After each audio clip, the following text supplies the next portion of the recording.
Nous allons voir un système contre la défense hollandaise qui peut se jouer notamment lorsqu'on joue la colle ou le système de Londres.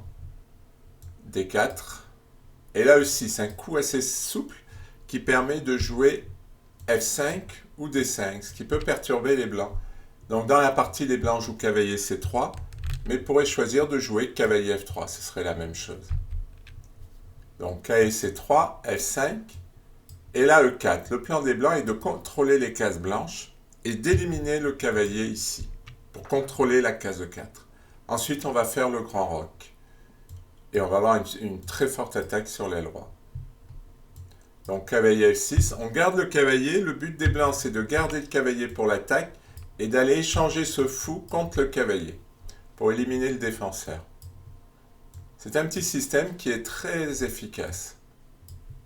Cavalier F3, on se développe, petit roc, ça nous arrange, fou D3, on va attaquer sur la diagonale, B6 pour jouer sur les cases blanches, ce qui est normal, mais dans cette position, un peu lent, mais bon, les noirs n'ont pas trop le choix là. Les choix qu'ont fait les noirs sont un peu lents. Fou B7, Dame C2, toujours. C'est simple à jouer, on attaque sur les cases blanches. Alors les noirs essaient de protéger leur pion, puisque si le cavalier s'en va, la menace est tout simplement fou prend H7 et H4. Puisqu'on va faire le grand roc, on peut s'autoriser ce genre de coup. Et cavalier G5. Alors, si les noirs prennent, on reprend. Si prend, on fait fou H7, échec. Deux coups possibles, F7 ou H8. Donc nous allons regarder roi H8. Bon là, il est évident que ça ne peut pas marcher à cause de la découverte. Donc fou ici, échec. Et on gagne le fou, puis la tour. Donc je reviens en arrière. Et sur roi F7, eh bien, les blancs ont une très forte attaque. Ils vont récupérer le fou. Cavalier prend G5 et l'attaque va suivre avec dame prend G7. Il y a l'égalité matérielle, même un pion de plus pour les blancs. Alors, égalité matérielle, puisqu'il y a 4 et 2, 6, 3 et 3, 6, mais l'attaque blanche est très très forte. Donc revenons en arrière.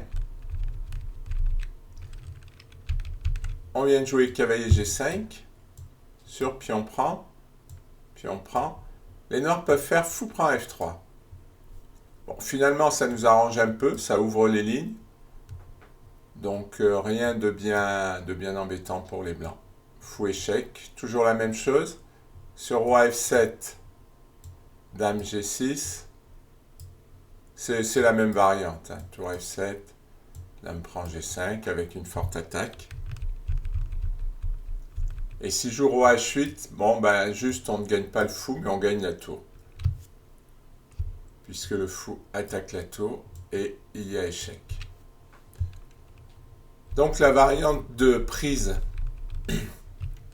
après cavalier G5, la variante de prise en G5 avec le pion ne marche pas, bon, on pouvait s'en douter, hein, puisqu'il y avait 4 pièces qui attaquaient, alors que du côté des noirs, toutes les pièces sont sur l'aile dame et ne servent à rien. Donc les noirs vont essayer dame E7, mais c'est encore pire, puisqu'il y a fou H7 échec, avec le cavalier en plus pour l'attaque qui contrôle cette case, c'est pas aidant. Et fou G8, avec la menace dame H7, on voit bien l'attaque sur les cases blanches. Si le roi prend, les blancs font mat. Et s'ils prennent le cavalier, eh bien on fait toujours mat.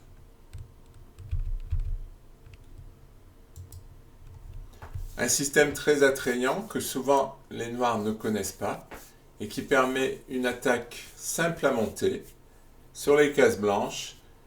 Bon, les blancs n'ont pas eu besoin du grand roc, mais parfois ils le font. C'est presque un système de rêve.